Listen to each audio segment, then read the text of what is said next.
What's the one character, if you just were to take one characteristic trait of like an entrepreneur, right? A high level entrepreneur, what would be that one characteristic? And I said that those people are usually the most curious people, right? Curiosity.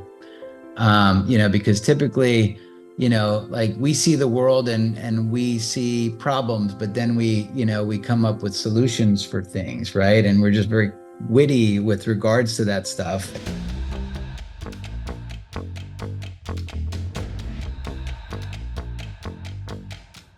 Welcome to the Break Free Podcast. I am your host, David Mancela. As everybody knows, we're shining the light on entrepreneurs that are changing this world for a better place. Business leaders that risk it all in order for us to have jobs. And today we have a beautiful example of those leaders. Jason, welcome to the show. David, I'm so honored to be here today. Thank you so much. Jason, for the audience, can you tell me your full name? Where do you live and what do you do for a living? Yeah. So my name is Jason Hennessey. I live in Santa Clarita, California, which is just about 30 miles north of Los Angeles. Married 25 years, 3 beautiful children. They have no idea what I do for a living. They know that I come into my office and I just kind of work every day. But truth be told, I'm a digital marketer, an entrepreneur. And I love what I do. That's beautiful. This is why I have this podcast, because a lot of my audience want to reach the levels of success that you have reached. And what you mentioned is beautiful because you have a gorgeous family, and that gives you also fulfillment. It's not only about the entrepreneurship, the achievement, the material possessions. It's actually about living a life of happiness to the extent that you can actually live it, because there is always turmoil in our lives, right? Mm-hmm. Yeah, no, it's your priorities, like what are your priorities? And so for me, family is definitely a priority. And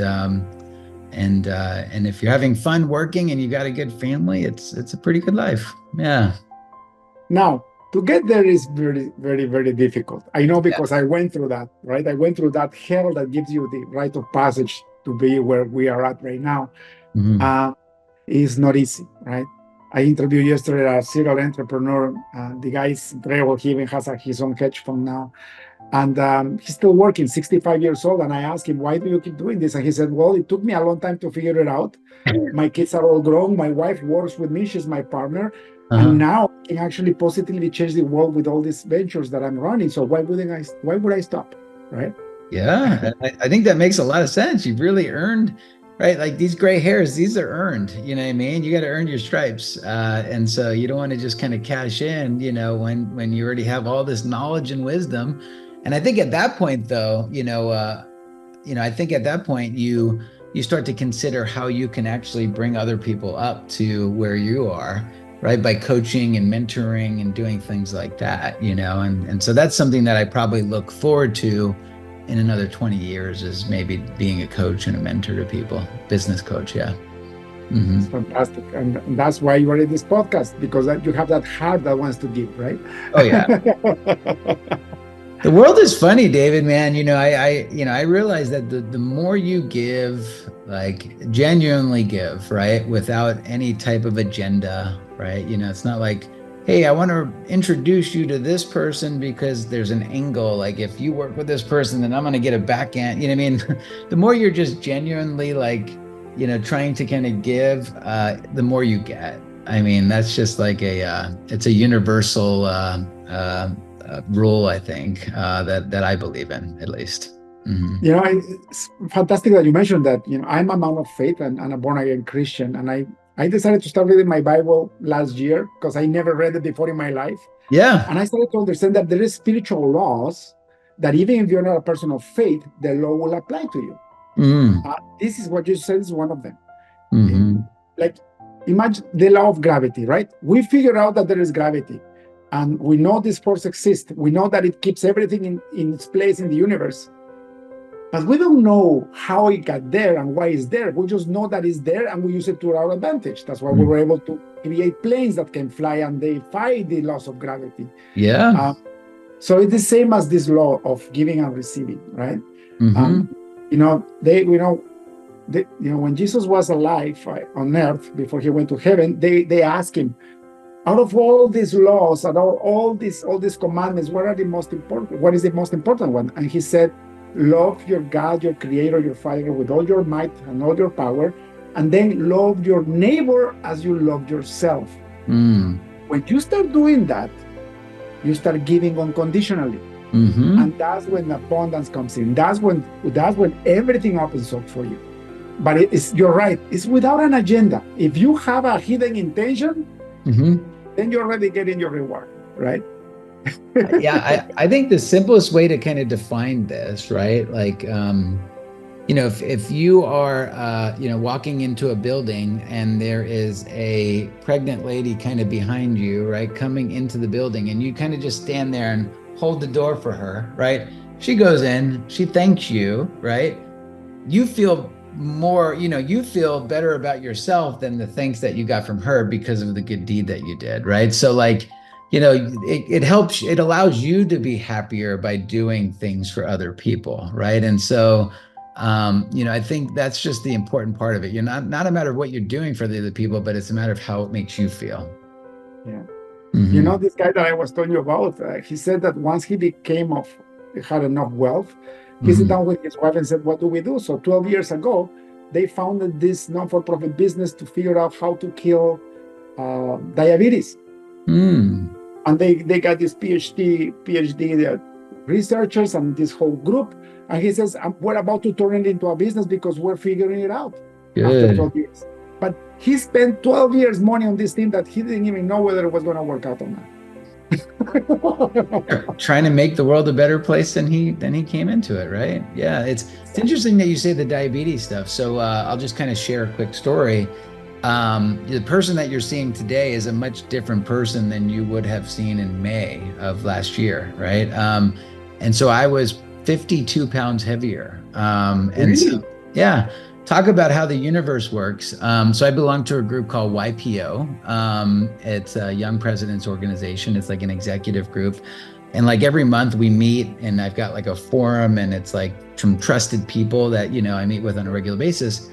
And we get vulnerable with each other. And one of the things that I shared was that, I hate to say this, but like I haven't been to a doctor in like 4 years. Like I haven't had a physical, right? And then like everybody's like, what?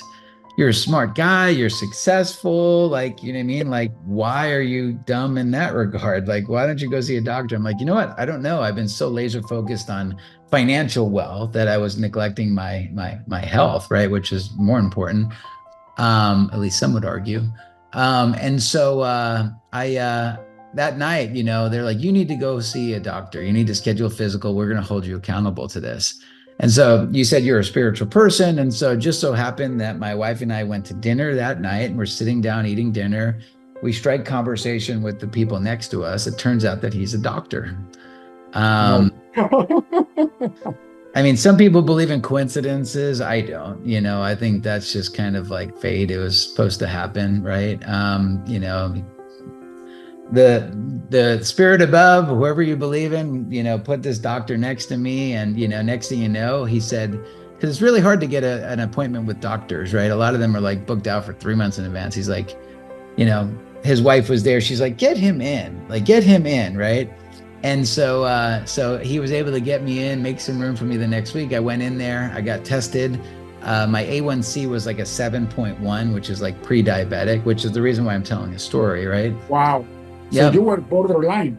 I was basically pre-diabetic, and the doctor basically took my blood and said, hey, listen, you have two choices. The first choice is just you continue to live your life as you're living, and there's nothing wrong with that. That's a choice you have.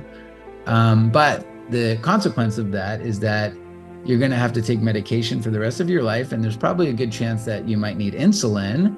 So you'll have to inject yourself. And then the third thing about that is, you've got a 7-year-old daughter, and there's a possibility you might not see her get married, and so that's basically all it took, and so that was the scare tactic that I need. And so I changed my life. I started eating healthier. I started exercising more. I started just kind of taking my health more seriously. And now I weigh 188 pounds today. So like over 50 pounds.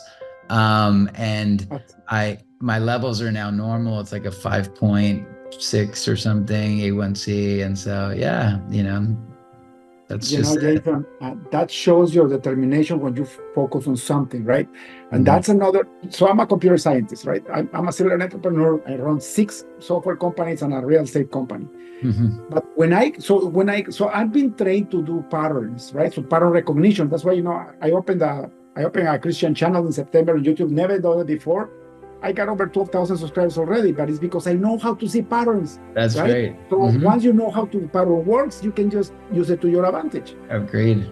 The biggest pattern that I see over 170 episodes of very successful entrepreneurs on my podcast is that the determination to achieve something no matter what and Mhm. figure it out because you apply your entrepreneurial skills to your health. And look at you now. Like, you know how many people try to do that and fail? Most of them. Yeah. Same thing with people that try to start businesses and fail, right? I mean, like that's just it. I was talking to my son yesterday about this, because my son is in college right now, and I was just talking about like sacrifice, right? You know what I mean? Like everybody looks at like doctors and lawyers, and they're envious of the lifestyles that they live and the cars that they drive and the houses that they live in, right?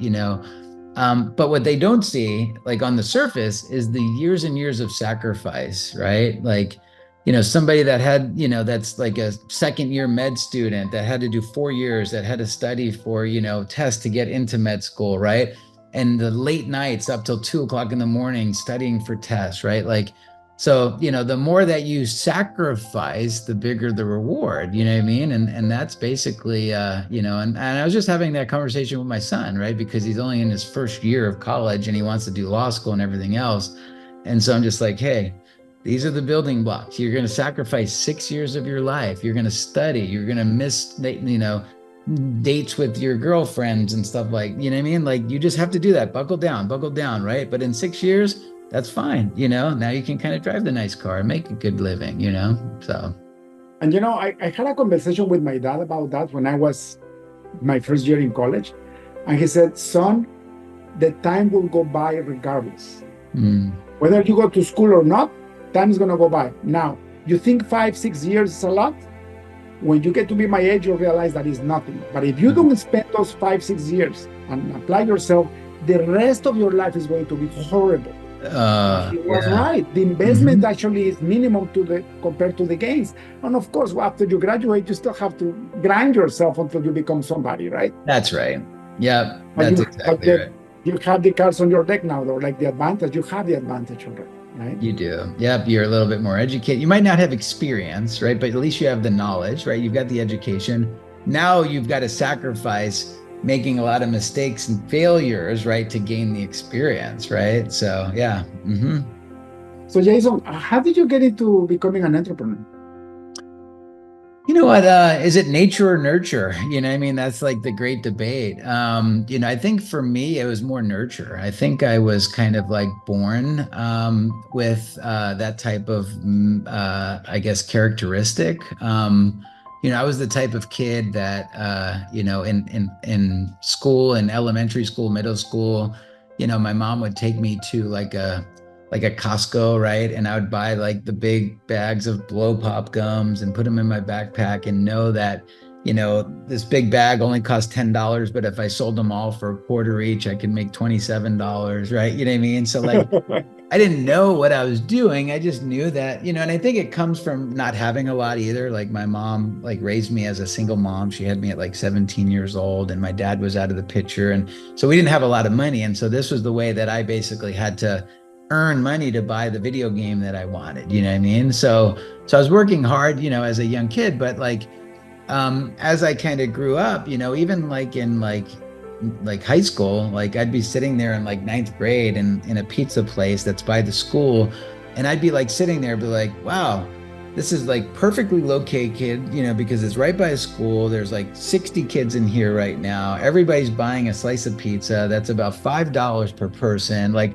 I'm doing all this calculation. I'm like, if you put this place like a mile down the road, it doesn't get this business, And so I always just kind of had that mindset of like business, right? And so for me, I think it was nurture, I guess I just was born to be an entrepreneur, I guess. That's amazing. Do you go to university or you were right into business after high school? I did. So after high school, I ended up I joined the United States Air Force, and so I served Really? my country. Yep, served my country for 4 years. Got to travel. I went to Italy, spent some time in Italy. Came back, met my wife when I was about to get out of the Air Force. We ended up getting married. Then I got out of the Air Force, and during the time I was in the Air Force, I was going to school at night. I ended up getting my associate's degree, and then I ended up going to UNLV in Vegas, and that's where I ended up, pursuing my higher education.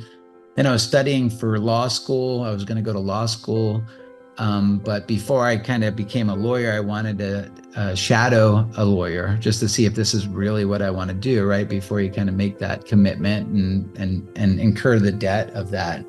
And so I shadowed a lawyer as a district attorney. And for 30 days, I followed them and I'm like, I don't know if I want to do this. And so I decided not to go to law school. And I had a business that was kind of growing. And so I went the route of becoming an entrepreneur. And so that's had multiple businesses, sold a couple.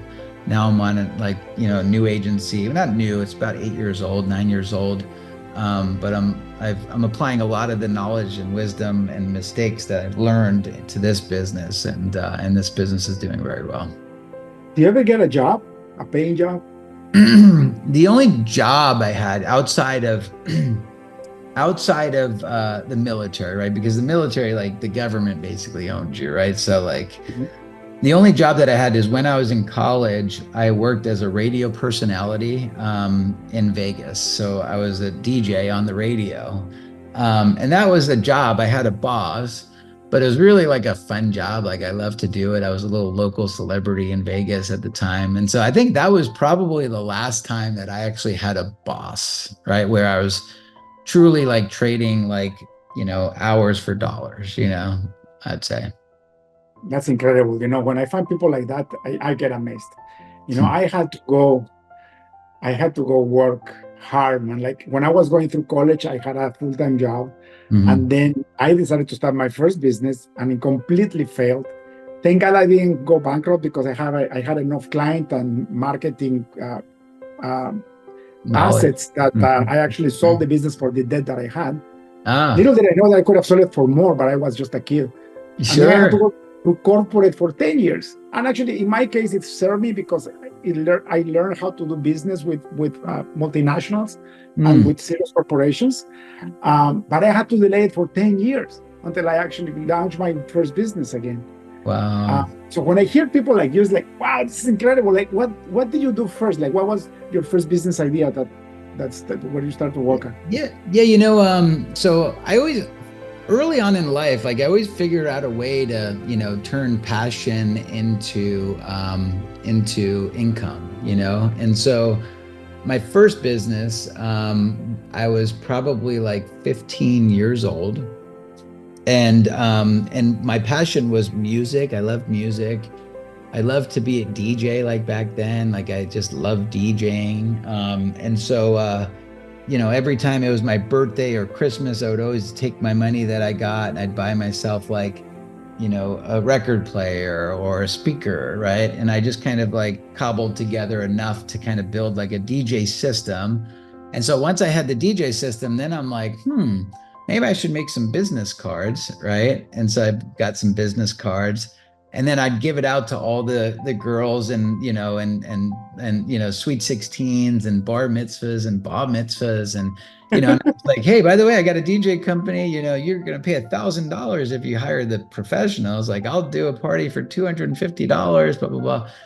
And so I kind of hustled, right? And so that was like my first business. And then eventually, like, I saved enough money to buy a better sound system. And so I kind of did that through high school. Like I would, DJ parties and stuff. And so now I had that experience. It helped me with confidence to go ahead to speak in public and stuff like that, right? With as a DJ, announcing that, the birthday girl is going to come up now to light her candles or whatever. And so then from there, I ended up joining the Air Force. So I went away, I did boot camp, and that kind of made me turn from a boy to a man really quickly. And then while I was in the Air Force, I'm like, hey, I've got this DJ equipment. The Air Force shipped it out. And so I was DJing weddings like as a part-time side hustle while I was in the military. And then when I got out of the military, like I basically converted the DJ company into a real DJ company. And then at that point, I would take the money that I would make. I did advertising. I bought a second system. I had to hire another DJ. I bought a third system. I hired another. Next thing you know, we had a warehouse of DJ, like 16 sound systems. Every Saturday night, the DJs would come and pick up the equipment and go DJ a wedding or a karaoke night or this. And so that was basically, that was like, from the passion of just being a 15-year-old kid that was curious about music into basically paying for college and stuff too. Yeah. So, That's amazing. What a nice story. yeah. Yeah. So it looks like, yeah, like that's why I don't believe in luck. You No. are predestined, you were predestined to be an entrepreneur for sure, right? Like just the way that we're wired is different, right? Like our mindset, those like people, my family used to tell me I'm crazy because Mm. I never thought like they thought like I was born to be a leader, to be an entrepreneur. I could never fit, when I was in corporate, every 2 years I will change jobs because I will go there, automate everything, work myself out of the job. I never got fired, but I Yeah. fired myself always because I will get bored. So I will move to another company until I did it 5 times. I'm like, okay, I think I need to run my own company now. Yeah. Yeah.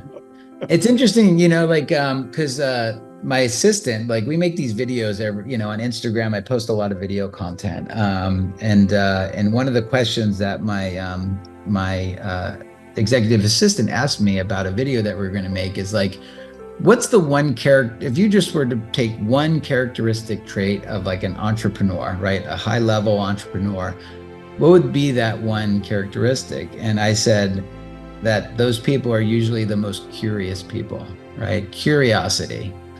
Because typically, like we see the world and we see problems, but then we come up with solutions for things, right? And we're just very witty with regards to that stuff. And so, somebody that invented the iPhone, right? It was just somebody that was very curious, right? It's like, how can people communicate better? How can people have a phone or a computer that they actually put in their pocket that everybody carries around, right? It was just curiosity that then turned into, developing that product, right? So curious. What was the single factor when you became a successful entrepreneur? What did you learn? What was the breakthrough that said, I know how to master this skill, and that's why now I'm making money? Mm-hmm. So I would say it's recognizing that failure is part of success. I think that's the biggest thing. Like a lot of people get down on themselves because they screw things up or they mess up or they advertise and it doesn't work, right? But what you're not seeing is the lessons that you're learning, right? And the mistakes that you make today, hopefully you learn your lesson and that you don't make those mistakes again later, right? And so that's how wisdom is made, right? And that's how like a grandfather talks to his grandson, right? He's sharing a lot of wisdom from a lot of the mistakes that he made, right? It's no different than a business person that's been in business for 20 years that's going to talk to somebody that's just starting a business, right? I mean, it's giving you all the cliff notes and stuff like that. And there's a lot of failure that took place that you've had to learn from, but you have to recognize the failure, embrace the failure, and actually like celebrate the failure. Like, it's okay, I made this mistake, but what's the bigger lesson here, right? And I think entrepreneurs that can actually like can have that mentality are going to be the ones that eventually like manage 20 million, $50 million businesses.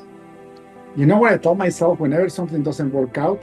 I tell myself, this is great. I found another way how not to get there. So Yes. maybe the next one. So pivot, pivot, pivot, pivot until it actually happens, right? Agreed. Yep, that's exactly right. The last thing that I got successful was this YouTube channel. And I tried all kinds of advertising and it didn't work. And I wasn't getting views. I wasn't getting hits. I wasn't getting comments. I'm like, okay, what's going on? But I remember, right? Failure will lead me to success until I finally figured out the algorithm. And now it's blowing up. And so my cost per view is going down as the audience grows up. And I knew that because I had two choices, right? I could let it grow organically and play SEO, which my team knows how to do, and wait 3 or 4 years. But I didn't want to do that. I Sure. wanted to go faster. So I said, okay, let's deploy advertising dollars, but you can have all the money in the world, but if you don't know how to advertise, you're still going to go bankrupt, right? Exactly. It's so true. Yep, it is very true. I remember a great marketing coach that I had told me one time, that what's the fastest way to sell $1 billion? I'm like, no, what is it? Well, do marketing for $2 billion. That's So you're still hilarious. gonna go bankrupt, right? Yeah, that is true. I think Elon Musk tweeted something like that with his acquisition of Twitter, right? What's the fastest way to, it's similar to the story that you said, but I think Elon shared something like that on Twitter. It was funny. Yeah. What company got you free financially? What company got me free financially? So I think my first company my first agency, let me say. The first agency, I started the agency in 2008, and that was with a couple partners. We brought that business up to maybe about $3 million in revenue. And then at that time, I eventually kind of sold my interest because we wanted to move out west. And so I sold my interest, and it wasn't like life-changing money per se, but it was enough to live comfortable, to raise a family and things like that. And then, then I took about an 8-month sabbatical after I sold that agency. Played a lot of tennis. I spent a lot of time with family, did things like that, living in California, doing the tourist stuff in Southern California. And then I got bored, I was, still in my early 30s. And so I got bored and I said, I'm going to start another agency.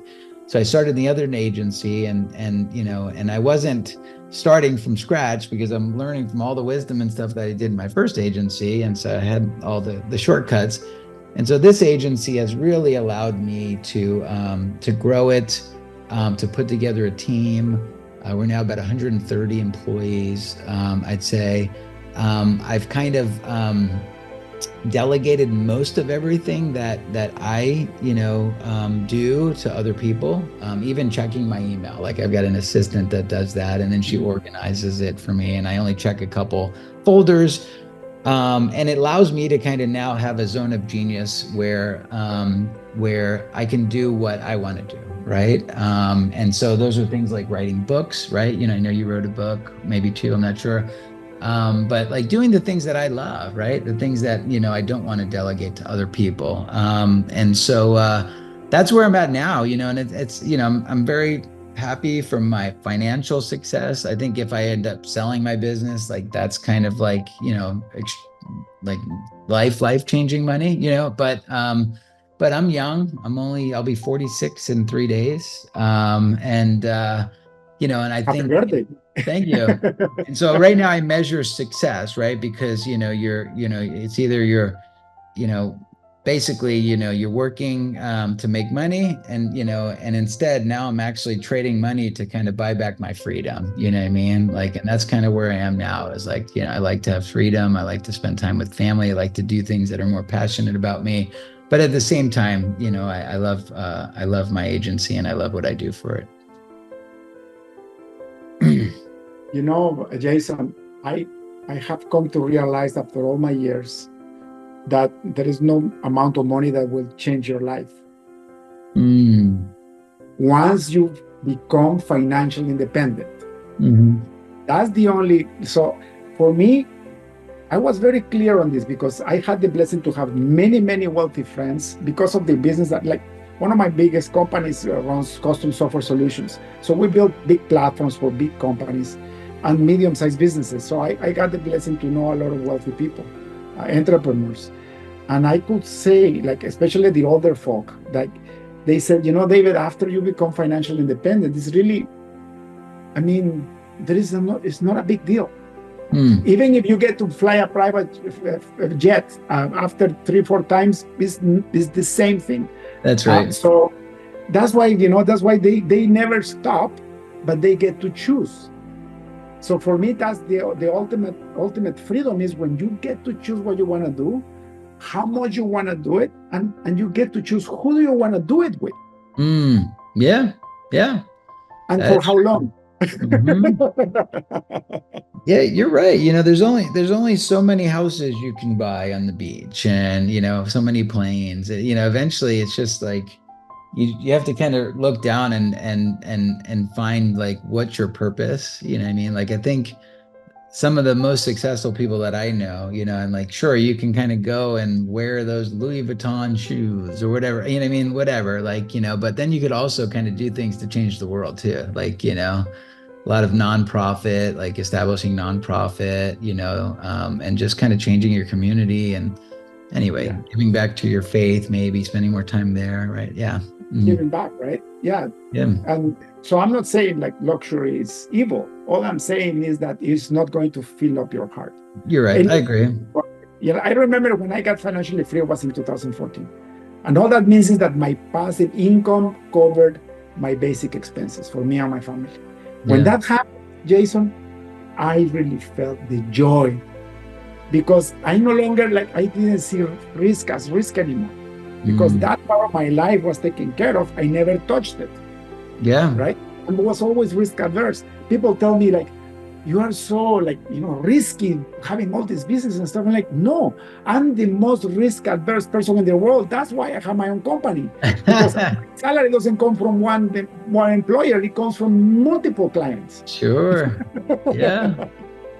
Yeah, it's true. I mean, Right. like it's one of those things I've lived it, right? I knew the stress of like having to, make sure that my bank account had enough money in it to pay my mortgage. You know what I mean? You wither the storms. In fact, in 2008, yeah, 2000, no, I'm sorry, 2000, yeah, 7 or 8. Like I was young. I was buying houses, and I was reading the Rich Dad, Poor Dad, the book Rich Dad, Poor Dad. And so I was trying to acquire wealth from like 2003 to 2008, right? And that's when the whole economy crashed and stuff like that. And I ended up falling on my face, like literally, you know what I mean? All these houses were now upside down. I had people that were living in them that were squatters, they wouldn't get out. And so I didn't file bankruptcy, but I was basically on the verge of filing bankruptcy. My credit took a hit because I was like so over my head. And at that point, you just like, shit, do I give up? What do I do? Do I get a job? You know what I mean? But I just fought through it and I kind of sacrificed my credit for a couple years and I built it back up. I started a new business, started paying off some of the debt, and here we are now, right? But, sometimes it takes those really, really like traumatic kind of, cases to kind of wake you up. But that's really where I was very risky. Nowadays, I'm not that risky. Like I don't buy just foolish real estate and stuff like that. I'm just a little different, I guess. Yeah. Jason, that's a great lesson for the audience. When you listen to advice, including what you and I are talking about, you really have to have the power of discernment to see if it applies to your life. Because not every single piece of advice is applicable to someone's life. In this case, for example, if you I read all those books, I was a fan of that dude, Robert Kiyosaki. Yeah. And I started over leveraging myself. Yeah. And it created a huge stress in my life with my family when I didn't need it. Yeah. And the thing is that he says, we live in a debt economy, therefore use credit to your advantage, which makes sense. I'm not saying it's wrong, but when you go all in into debt, it's the fastest way to go bankrupt. If something happens in the economy, you are dead. Yeah. So, for example, on the real estate business that we have on the side, is a very safety nest egg. Now we're like 85% paid for, like our debt is only 15%. And the banks come and knock on my door, like, I can give you so much more millions of dollars to buy more property. I'm like, no, thank you. I'm good. Yeah. I'm good because almost the same thing happened to me as it happened to you. Yeah. Right? Uh-huh. And that's what I was doing. Like, I didn't know what I was doing. I didn't have a coach. That's the big lesson there. Is I wish I would have like when my company got to like $5 million in revenue, I knew that I didn't have the skills because I've never built a company to $5 million. And then once I got there, in order to get to 10 million, that's a whole different thing, right? And so like I knew that if I want to get to 10 million, I can either try to figure it out on my own, or I can get a coach, somebody that actually has built a company to 10 million to kind of give me all the shortcuts and the lessons, right? And so at that point, I ended up getting a coach, a business coach, a guy by the name of Cameron Harold, who wrote a couple books, and he's great. He's got a great video on YouTube about how it's a TED Talk about how to raise kids to be entrepreneurs. Anyway, that's how I found him. And so he was my coach, and he gave me all the cliff notes and shortcuts, and I was able to get from 10 million, way faster than it took me to get to 5 million. So. And that's those barriers, right? Like I think the first barrier is getting to a million. That's hard. A lot of people can't get to that. That's hard. I think nobody makes, like, very few companies make it to a million. Yeah. Once you get past a million, getting to 5 million, yeah, it's hard, but it's not as hard as getting it there. But once you get past 10 million, yeah, I think like if you reapply yourself and you want to get toward the $100 million mark, it's a lot easier. It is. Right? Yeah. Yeah. Because you got more resources, you could bring in more professional coaches to help you, right? Yeah. So. And it's a beautiful roller coaster. That, the lessons that I got though is like, call me risk adverse, but my lessons are I have to have a strong foundation. And then everything above that, if I want to risk it, my tolerance goes down to the level of the foundation that I built. That's exactly right. Like that's exactly how I lived my life, right? Because I came from nothing. Like I said, my mom, we didn't have a car, right, growing up, right? And so I always had the mentality that screw it, like what do I got to lose, right? I already know what it feels like to be on the bottom, right? I could always rebuild it again, right? You know what I mean? But at the time, I had a lot of time to rebuild it, right? But here I am, 45 years old with 3 children, in college, stuff like that. Like, I don't know if I have the time to rebuild it again. You know what I mean? So I am a little less risk averse than I was, yeah. And I think it makes a lot of sense. And you're right. The timing in your life makes a big difference, right? It does. Yeah. And I know most billionaires have gone bankrupt at least once or twice in their life. Sure. But you got to see the person, and you also have to see the context and the economical environment that they were at, right? That's when people get fooled and they go all in and they lose everything. I read about this story. This guy, he was a billionaire. And he started building casinos in Vegas just before the crash in 2008. And he went all in to the point that, what I mean all in, like he didn't even keep $1 million in his bank account. Like not like he was over leveraged to make these huge casinos. And then the economy crashed. He lost everything. He was in an interview saying that, a homeless person is more wealthy than I am right now. Because he was like $600 million in debt. Wow. Yeah, that's scary, but yeah, unfortunate too. Not necessary, right? Not necessary, right? It's just greed. At that point, like, what are you really trying to get? You know what I mean? I guess, I don't know. Yeah. Jason, what's in the future for you? What do you want to do with your business life?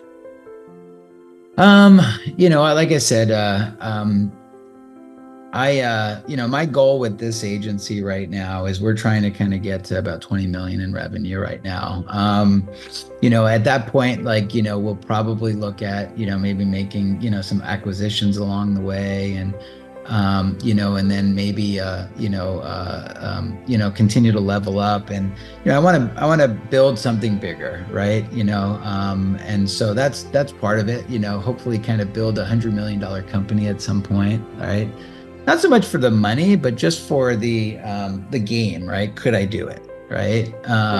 And how many people do you employ? How many lives do you change by kind of building a company like that? That's kind of how I look at it. How many times, people go to the hospital that your benefits are covering them? Their retirements are dependent upon, this company that you build, right? You're really changing people's lives, in addition to the customers and stuff that you service as well, right? So that's kind of probably, where I see myself trying to kind of get to at some point. And then later on, once I achieve that, like I talked about earlier, I want to coach people. I want to become a mentor and a coach of businesses and really kind of help, the younger entrepreneurs kind of, achieve maybe the same level of success someday. Beautiful. That's why I have this podcast. Right? Yeah. And that's why I love the free world, Jason. What you just talked about, why you want to get to 100 million, Mhm. that's how the free world operates. And that's why you're living in one of the richest countries in the world, because it stops being about the money and it starts being about the people. And how do you impact society? Especially if you build a company with good values, with a culture that is of love and respect, and people have a chance to grow. I Yeah. mean, for me, on all the businesses that I have, the only thing that I still held myself accountable for is the culture. I am the one that says the culture, because for me, culture is everything. Yeah. Because I came from many businesses that the cultures were not so good, Yeah. backstabbing and all this and that. So I'm like, I spent a year in a leadership course just learning how to build culture, where we learned from Tony Hsieh from Zappos, for example. And then I applied the culture, and it took me like 5 years to figure it out. But now, like, my people are engaged, and I got people in 9 countries. Wow. And they are engaged. They feel part of the family. So everybody that I hire, their life changes because they never experienced this before in their life. And what happened? They work better, and they want to be better with our clients. Totally agree. Funny story. By the way, love Tony. Unfortunately, rest in peace. He wrote that book, Delivering Happiness, which is a great book. But I'll tell you a quick story about Tony. So when they moved their operation to Las Vegas, right? I was living in Las Vegas at the time. I'd seen that they moved. I just randomly reached out to Tony via email, and I said, "Hey, I'm a young entrepreneur. I'm a big fan of your story. Blah blah blah. I live in Vegas. He immediately followed back up with me and invited me down. Like, here he is, like a guy that's like a billionaire, right? Come on down. I want to show you around, right? So I came down to Zappos. I got to meet Alfred Lin, who was his CFO at the time. He's now at Sequoia. And a guy named Fred Mosler, who was his merchandising partner, right? And so went down there, had lunch with them. They gave me this whole VIP experience, kind of showed me the business, gave me some wisdom. But it's all because I took action, right? You know what I mean? Like, you only get in life is what you're willing to kind of put into life, right? And I just randomly emailed him, thinking he would never respond to me. You know what I mean? Sure enough, I sent the email. You never know what's going to come back. He responded back within 2 hours, setting up a time for me to come down there. And I got to hang out with him. It was really good. He was definitely a role model entrepreneur for sure. The story that I love the most, that book, I probably read that book, I don't know, 10 times. Great book. The story that I love the most is, when this half-drunk guy calls Zappos, that they used to sell shoes, for a pizza. And the lady, on the other line, she said, "Sorry, we only sell shoes, but I can connect you to a good pizza place, and I can order your pizza and give me a credit card." There you go. She did, and the dude got the pizza, and he became an instant customer for life. Of course. Yep. That's amazing. Yep. I love stories like that. I got to reread that book. It's been more than 10 years since I read that one. I got to reread that one for sure. Yeah. Jason, thank you so much for your time, brother. One last question before we finish your podcast. I would love to respect your time. Yeah. If you had a billboard in front of the busiest highway on earth, what would you write in that billboard? If I had a billboard on the what would I write on it? Life is about the journey and not the destination. Enjoy every moment, right? That's basically what I'd put. So, and you're closing the circle with what I just said. After you become financial independent, even death, right? Death is just, my dad says, I'm never going to stop learning, and the last thing I'm going to learn is how to die. Yeah. That's exactly right. Yeah, that's exactly right. So thank you so much, Jason. If people would like to hire our services from your agency, where can they find you? Yeah, David, thank you. I appreciate it. So I post a lot of video content on LinkedIn. So if you got inspired at all from this post, I do a lot of short form videos that I post on on Twitter, on LinkedIn, and on Instagram mostly. It's just @Jason Hennessey is my handle. And my company is just called Hennessey Digital, and it's just Hennessey.com. So Hennessey.com. yeah, Nice and to the point. yeah. Thank you so much, Jason. Have a beautiful rest of the week and keep changing this world to a better place. Thank you, David. You do the same. Blessings. Bye. Bye-bye. That's all for today's episode of the Break Free Podcast. Head on over to iTunes and subscribe to the show. Starting your own business can be tough, but it doesn't have to be. Visit davidmansilla.com to pick up a copy of the #1 international best-selling book, Breaking Out of Corporate Jail. Expand what you consider to be possible and reach your full potential. And join us on the next episode.